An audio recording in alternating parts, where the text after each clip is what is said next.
16 বছরের এত রক্তক্ষয়ী সংগ্রাম, এই সংগ্রাম শেষে দেশে জনগণ একটা সুস্থ স্বাভাবিক পরিবেশ কামনা করে। সেই প্রত্যাশা মেটানোর দায়িত্ব আন্দোলনকামী রাজনৈতিক দলগুলো। নানা ঘটনা এবং নানা ধরনের সন্ত্রাসমূলক ঘটনার আমরা বহিঃপ্রকাশ দেখছি। আমরা এও বলেছি, দলের নাম ধরে, দলের নামে যারা সন্ত্রাস করবে, যারা কোনো ধরনের অপকর্মে লিপ্ত হবে, চাঁদাবাজি, দখলবাজি, এগুলোর সাথে, এই অনৈতিক কাজগুলোর সাথে যারা জড়িত হবে, তাদের প্রতি দল একেবারে জিরো টলারেন্স নীতি গ্রহণ করবে এবং করে যাচ্ছে। অপরাজনীতি করবেন না যারা করতে চাচ্ছেন, নানাভাবেই যারা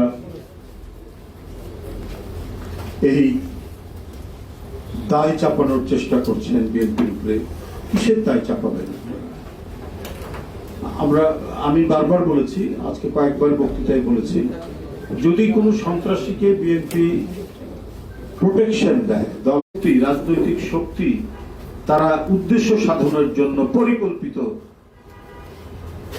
সন্ত্রাসের মাধ্যমে তারা তাদের অভিষ্ট লক্ষ্যে পৌঁছতে চায়, যার প্রমাণ আজকে বিএনপির কার্যালয়ের সামনে কাজ করছে।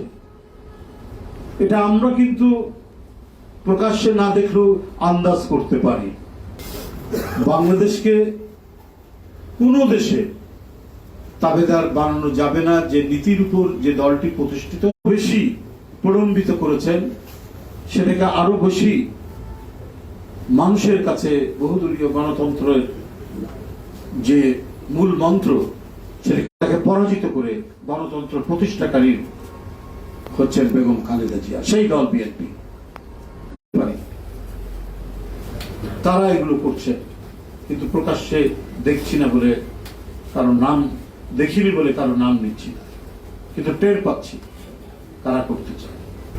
যদি আপনাদের নীতি হতো, গণতন্ত্র 5ই আগস্ট বিজয় হয়েছে, আসুন একটি অবাধ সুষ্ঠু নির্বাচন অনুষ্ঠিত হোক, অন্তর্বর্তীকালীন সরকার সেই নির্বাচন কন্ডাক্ট করুক, সবাই অংশগ্রহণ করুক, ভোটাররা ভোট কেন্দ্রে যাক, সেই পরিবেশের নিশ্চয়তা, সেই অভয় বাণী ভোটারদের মধ্যে ফুটে উঠুক। সেই পরিবেশ রক্ষার জন্য আমাদের যা যা করা দরকার সেটা আমরা করি। আমি আবারও বলছি যে পানি ঘোলা করে কোনো লাভ নেই।